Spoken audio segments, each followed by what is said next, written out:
नमस्कार आमी doctor S A Mallik आमी एकजन जेनारेल फिजिशियान। आज के आमी कथा बोलते एसेछि कोलेस्ट्रल किभाबे घरोया उपाये आमरा कमाबो। कोलेस्ट्रल तो आमरा ओषुध खेये कमाते पारी एबं कोलेस्ट्रल होलेई आमादेर भीषण भय लागे, एई बुझि हार्ट अटैक हये गेल, कोलेस्ट्रल बेड़े गेल, कि होबे डाक्तारबाबू, किभाबे कोलेस्ट्रल कमाबो। प्रथम कथा आपनादेर बोली, कोलेस्ट्रल आजकल सबारই पाওয়া যায়, बेशिरभाग लोकजनेরই पाওয়া যায় যাদের मेटाबलिक डिजिज আছে এবং এটা খুব common in association with thyroid problem, in association with diabetic problem এবং ব্লাড প্রেশার প্রবলেম। মানে যাদের থাইরয়েডের প্রবলেম আছে বা ব্লাড সুগারের প্রবলেম আছে অথবা ব্লাড প্রেশারের প্রবলেম আছে তাদের কোলেস্ট্রলের প্রবলেম খুব সচরাচর দেখতে পাওয়া যায়। কিভাবে কোলেস্ট্রল ডায়াগনোসড হয়? আমরা ব্লাড টেস্ট করলে দেখতে পাই কোলেস্ট্রলটা বেশি এসছে। এবার কোলেস্ট্রল বেশি এলে আমরা কী করি? আমরা সাধারণত ডাক্তারবাবুদের কাছে যাই, ডাক্তারবাবুরা বলেন ওষুধ খেতে বা কোনো কোনো ক্ষেত্রে কম কোলেস্ট্রল যদি থাকে, কোলেস্ট্রল বেশি আছে কিন্তু একটু কম রেঞ্জে আছে, মনে করুন এলডিএল 120 বা তার নিচে আছে কিন্তু বা টোটাল কোলেস্ট্রল 210 বা এরকম রেঞ্জে, এই সব ক্ষেত্রে আমরা কিছু ঘরোয়া পদ্ধতি অবলম্বন করে কোলেস্ট্রল কমাতে পারি। তাহলে কোলেস্ট্রলের ওষুধ আমরা খুব বেশি কোলেস্ট্রল যদি না থাকে আমরা কিছুদিন অ্যাভয়েড করে দেখতে পারি এই ঘরোয়া উপায়গুলো অবলম্বন করে। এখন ঘরোয়া কী কী উপায় অবলম্বন করে আমরা কোলেস্ট্রল কমাতে পারি? ঘরোয়া উপায় অবলম্বন করতে পারি, আমরা একটা এক্সারসাইজ করতে পারি। এক্সারসাইজ কীভাবে করব? আমরা প্রত্যেক দিন আসন করতে পারি, যোগা, বিভিন্ন রকম আসন করতে পারি। সবকটা আসনেই দেখা গেছে কোলেস্ট্রল কোনো না কোনোভাবে কমে। স্পেসিফিক কোনো আসনের নাম আমি বলছি না, আপনারা বাড়িতে যদি যোগাভ্যাস করে থাকেন তাহলে আপনারা কোলেস্ট্রল কমাতে নিজেদের হেল্প করতে পারবেন। আর একটা জিনিস হচ্ছে আমরা ব্রিস্ক ওয়াক করতে পারি। এবার ব্রিস্ক ওয়াক কীভাবে করতে হবে সেটা আমি আপনাদের বলে দিই, কারণ ব্রিস্ক ওয়াকিং নিয়ে প্রচুর লোকের মধ্যে মিসকনসেপশন আছে। ব্রিস্ক ওয়াকিং আপনাকে প্রত্যেক দিন 30 থেকে 45 মিনিট করতে হবে।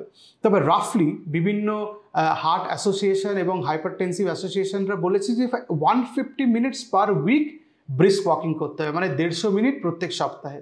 তাহলে আপনি যদি সপ্তাহে 5 দিন করেন, ধরে নিচ্ছি আপনি 7 দিনই ওয়াক করার টাইম পাচ্ছেন না, আপনি 5 দিন পাচ্ছেন, তাহলে প্রত্যেক দিন আপনি অ্যাটলিস্ট 30 মিনিট করে ওয়াক করবেন। এবার ব্রিস্ক ওয়াকিং কাকে বলে সেটা জানতে হবে। ব্রিস্ক ওয়াকিংটা জানতে গেলে আপনাকে আমি ডেসক্রাইব করে দিচ্ছি, প্লাস আমি আপনাকে ব্রিস্ক ওয়াক করে দেখাবো। ব্রিস্ক ওয়াকিংটা করার সময় আপনাকে সিট দ্বারা সোজা করে হাঁটতে হবে। শোল্ডার বেড দুটো একই লেভেলে থাকবে, ঘাড় বেঁকিয়ে এরকম করে নয়, দুটো একই লেভেলে থাকবে। চিন হরাইজন্টাল থাকবে। আপনার চোখের গেজ মানে চোখের তাকানোটা মাটির দিকে থাকবে না, সোজা দিকে থাকবে। হাত দুটো সুইং মোডে থাকবে এবং এলবো স্লাইটলি ফ্লেক্সড থাকবে। আমি দেখিয়ে দেবো এটা কিভাবে আপনারা হাঁটবেন, সেটা আমি ভিডিওর শেষে আপনাদের দেখিয়ে দেবো ব্রিস্ক ওয়াকিং কিভাবে হবে। এবার আসি খাওয়া দাওয়া। খাওয়া দাওয়াকে আমি কয়েকটা জিনিসে ভাগ করে নিচ্ছি কিভাবে আমরা খাওয়া দাওয়া করব। খাওয়া দাওয়া প্রথমেই বলি যে শুধু তেল মশলা ঘি চর্বি এবং বাইরের খাবার জাঙ্ক ফুড এগুলো খেলে কোলেস্ট্রল বাড়ে না। আমরা যদি অধিক পরিমাণে বাড়ির কার্বোহাইড্রেট খাই, এত ভাত খেয়ে নিচ্ছি, রিফাইন কার্বোহাইড্রেট খাচ্ছি, ময়দা দিয়ে তৈরি খাবার খাচ্ছি, লুচি খাচ্ছি, পরোটা খাচ্ছি, এগুলো সবকটাতেই কোলেস্ট্রল বাড়ে। রিফাইন কার্বোহাইড্রেটেও প্রচুর কোলেস্ট্রল বাড়ে, কারণ এই কার্বোহাইড্রেটগুলো ব্লাডে যখন গ্লুকোজ হিসাবে অ্যাবজর্বড হয় ওরা আবার ফ্যাটি অ্যাসিডে কনভার্ট হয়ে যায়, তখন কোলেস্ট্রল বেড়ে যায়। এবার আমি বলি যে খাবারটা কিভাবে আমরা খাবো। খাবারটাতে চেষ্টা করবেন আপনি যা সারাদিনে খাবার খান, আপনার যদি একটা থালা থাকে, একটা থালাকে হাফ আপনারা ভরিয়ে দেবেন শাকসবজি দিয়ে, মানে গ্রিন ভেজিটেবলস দিয়ে ভরিয়ে দেবেন। আমি কিন্তু আলুকে শাকসবজির মধ্যে ধরছি না। বাকি 1/3 আপনারা চেষ্টা করবেন যে আপনারা যে বাড়িতে যে কার্বোহাইড্রেট খান সেই কার্বোহাইড্রেট খেতে, সেটা ভাতও হতে পারে, রুটিও হতে পারে। বাকি 1/3 পড়ে থাকে সেইটাতে আপনারা মাছ মাংস খাবেন। তো রাফলি আপনারা 50% অফ ডায়েট একটা মিলের আপনারা কার্বোহাইড্রেট মানে ভেজিটেবলস খাবেন, green vegetables. 1/4 of total plate আপনারা বাড়িতে যে নর্মাল ভাত রুটি খান সেটা নিতে পারেন, কেউ সুজি খেতে পারে, কেউ চিড়া খেতে পারে, সেটা আলাদা ব্যাপার, ওই কার্বোহাইড্রেটই হলো। আর বাকি রেস্ট 1/4 আপনারা মাছ মাংস খাবেন, মাছ মাংস ডিম খাবেন।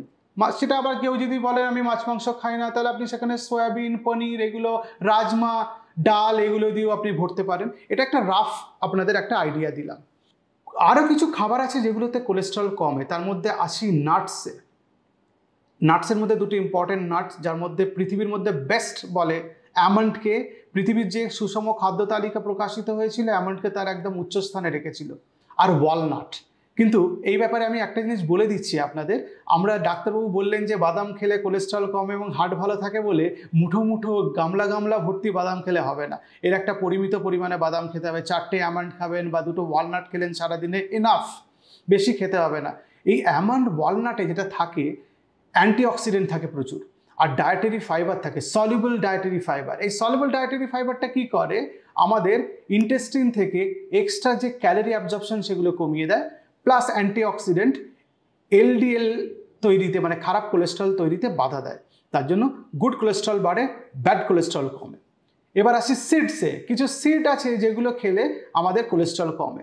তার মধ্যে আমরা ইম্পর্টেন্ট একটা মেথি, খুব ইম্পর্টেন্ট সিড, আর 2 নম্বর হচ্ছে চিয়া সিড, এটাতেও আপনার কমবে কোলেস্ট্রল।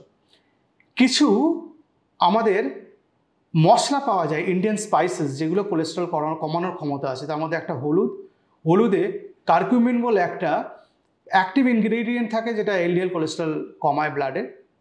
2 নম্বর, মেথিকে আমরা সিড এবং স্পাইস দুটোভাবেই দেখি। মেথির মধ্যে যেমন ফেনুগ্রেসিন আছে, ট্রাইগোলেরিন আছে, গ্লুকোম্যানন, এগুলো, গ্লুকোম্যাননটা হচ্ছে সলিউবল ডায়েটারি ফাইবার, সেগুলোতে কোলেস্ট্রল কমে, খুব ইম্পর্টেন্ট এগুলো। আর একটা ইম্পর্টেন্ট স্পাইস হচ্ছে আমাদের রসুন, গার্লিক, ওর মধ্যে থাকে অ্যালিসিন। অ্যালিসিন একটা অ্যাক্টিভ ইনগ্রেডিয়েন্ট যেটা আমাদের কোলেস্ট্রল কমাতে হেল্প করে। এবার আসি ফলমূলের কথা। সব ফলেই তো বলে কোলেস্ট্রল কমে, তবে যে ফলগুলোতে সলিউবল ডায়েটারি ফাইবার বেশি আছে সেগুলোতে কোলেস্ট্রল বেশি কমে। আম খেলে কোলেস্ট্রল কমতে পারে যদি আপনি পরিমিত পরিমাণ খান, কিন্তু আপনি রোজ 4টে করে আম খেয়ে নিচ্ছেন, তাহলে আপনার কার্বোহাইড্রেট বাড়বে, কোলেস্ট্রল সিনথেসিস বেশি হবে, কারণ কোলেস্ট্রল আমাদের লিভার থেকে সিনথেসিস হয়, সেই জন্য কোলেস্ট্রলের পরিমাণ বেড়ে যাবে ব্লাডে। 4টে ফল খুব ইম্পর্টেন্ট, মাথায় রাখবেন, এইগুলো খাবেন রেগুলার, তাহলে আপনার কোলেস্ট্রল কমবে। আপেল, পেয়ারা, আঙুর এবং বেদানা, এই 4টে ফলে কোলেস্ট্রল কমানোর ক্ষমতা আছে।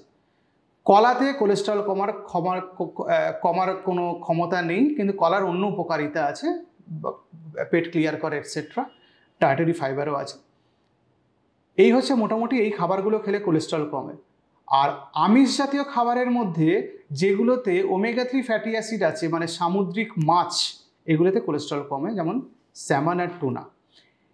তাহলে কোলেস্ট্রল কমানোর জন্য কি কি করতে হবে? আমাদের ডায়েট ঠিক করতে হবে, আমাদের সেডেন্টারি লাইফস্টাইল কমাতে হবে, সারাক্ষণ বসে কাজ করলে হবে না। যারা অনেকক্ষণ ধরে আমরা বসে কাজ করছি, 20 মিনিট, 25 মিনিট, আধ ঘন্টা পরে 10 মিনিট উঠে একটু হেঁটে নিতে হবে, তাতে আমাদের মোবিলিটি বাড়বে, কোলেস্ট্রল কমবে। তার জন্য মোবিলিটি বাড়লেই কোলেস্ট্রল কমবে।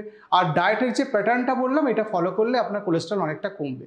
এবার আমি আপনাদের হেঁটে দেখিয়ে দেবো ব্রিস্ক ওয়াকিং কিভাবে হয়। যখন আমরা হাঁটবো তখন আমাদের 2টো হাঁটুর মাঝখানে খানিকটা গ্যাপ রাখতে হবে, যাতে চলার সময় 2টো হাঁটুর মধ্যে ঘষা না লাগে, 1 নম্বর। 2 নম্বর, আমাদের শোল্ডারটা প্যারালাল এবং হরাইজন্টাল থাকবে, 2টো শোল্ডার এরকম বেঁকে আমরা হাঁটবো না। শিরদাঁড়া থাকবে সোজা, চিন গ্রাউন্ড লেভেলের সঙ্গে হরাইজন্টাল থাকবে, মাথা নিচু করে নয়, এরকম করে হাঁটবো। গেজ থাকবে সামনের দিকে তাকানো। হাত দুটো সুইং মোডে রাখতে হবে, তার জন্য হাত দুটো সেঁটে বা এরকম করে হাঁটলে হবে না, বা এরকম করে হাঁটলে হবে না, বা এরকম বা কোনোভাবেই না, এরকম করে না। হাত দুটো থাকবে ফ্রি, আর হাত অ্যাঙ্গেলে এলবোতে স্লাইটলি ফ্লেক্সড থাকবে। এরকম করে আমরা হাঁটবো না, আমরা এরকম করে হাঁটবো। এটাকে সুইং যাতে হাত করে, হাত সুইং করলে ক্যালোরি বার্ন হয়। তো আমি হাঁটাটা দেখাচ্ছি আপনাকে, দেখুন।